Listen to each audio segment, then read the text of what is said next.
The first day of snow. With the coldness creeping in, I peered down from my perched apartment to find the world transmuted. Though I am slightly inching away from what one might consider youth, I can't get my long johns on fast enough to explore the new world blanketed in a clean slate. I attempt to ride my bike, but it slips out from under me, and I feel the cold snow firsthand as I go face first into an unforgiving patch of it. I go by foot instead. I take meticulous step after meticulous step. I negotiate with the cobblestone streets that are cemented together by frost. Sheets of shining reflective ice torment the townspeople as they fumble with their footing. The snow has turned us all into awkward penguins. Cars drive just as gingerly as the penguins of the town walk. The unexpected drop in temperature incites regret, the procrastination of switching to winter tires. It is apparent as the sound of brakes lock up and cars slide into and through roundabouts. I have just started my trek, and my toes have already lost feeling. I knock off as much snow from my winter boots as I can, but patches of white powder climb atop them immediately after and refrigerate my feet yet again. Expectedly, I hear children giggling out of control as they have their own adventures in the new world. They have turned into miniature Michelin men in their balloon-like winter overalls. They bend as much as their warm yet restrictive coats will allow to pick up a fistful of frost. They throw snowballs at anyone and everyone, suspecting or otherwise. I am attacked, and I fire one back. Unexpectedly, I find smiles on the faces of those I pass. Scandinavians must love snow. Perhaps my northern European roots are what drew me out into the cold. I trek along Varberg's Strand Promenade. I pass Varberg's fortress. It is adorned with white powder. Its cannons half black, half white.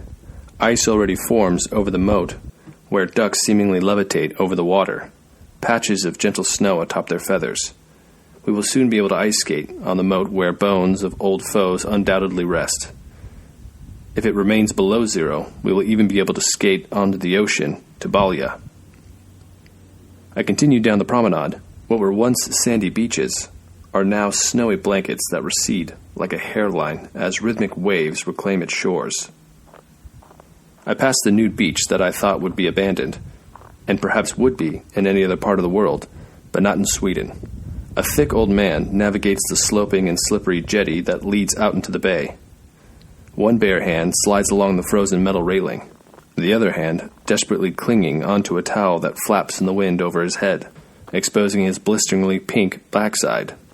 I can't watch him plunge into the icy ocean. I make my way to the lighthouse I've nicknamed Lou. Lou is my 5-kilometer checkpoint in the summer when I go running.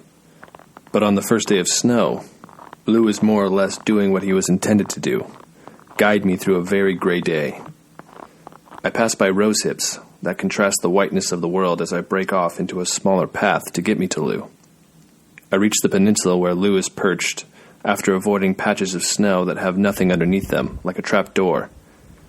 I continue on to the forest, the snow under my feet crunching and popping like bubble wrap. The limbs and branches of the trees spiderweb out into the gray sky like fractured glass.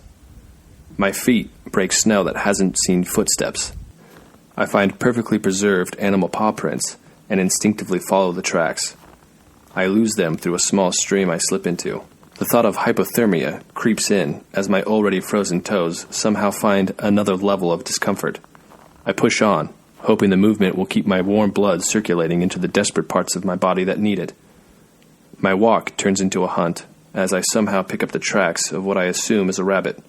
I push through cold branches that dump ice onto my neck that slides under my coat and down my back. I break twigs and slip on stones, but push on and on. My breathing gets heavier, and the plumes of clouds that pour from my mouth get thicker. I attempt to climb a boulder in hopes to get a better vantage point of my newfound goal. Halfway up, the layer of snow gives way and the frosted-over moss offers no foothold, so I fall. The stainless steel thermos in my rucksack breaks my fall, presumably realigning the top few vertebrae of my spine. As I lay in the snow and internally assess the damages procured, I turn to see a large hare at the bottom of the hill staring at me, as if he was the one hunting me. I think of the well-manicured meal awaiting me for lunch and abandon my primitive urge to pursue my prey.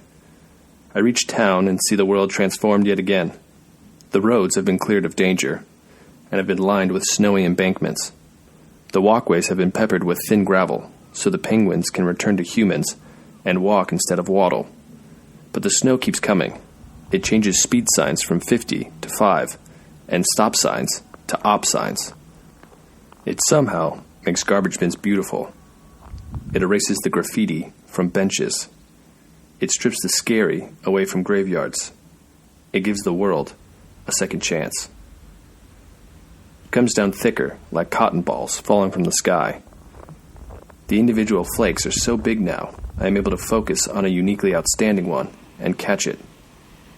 A train transporting Sweden's lumber hovers over the white world on its impervious tracks, and I follow it for as long as I can before my line of sight is broken by a bronzed boy. I decide to study the sculptures and statues around town. Each are half of what they were. Details lost under the guise of snow. They look more real. I sympathize for them. Children, cold and alone. The snow brings them to life, a miserable and cold life. A boy stands naked, his rucksack slung over his shoulder. He looks so cold and so alone. The snow breathes cold, dead life into all of them, and I wish I could warm their frozen metallic skin. But if I did, I would extinguish the fleeting, biting cold that has resurrected them from inanimate to animate. So I move on. I climb the hill that gives me the whole town in one glance. I see the ocean. I see the fortress. I see the forest. I see the town square. I see the ducks. I see the church by my home. I think, Jag bor I Varberg. Jag lever här nu. I live here now. In this new world. I think of the rabbit. I think of the old naked man who plunged into the freezing sea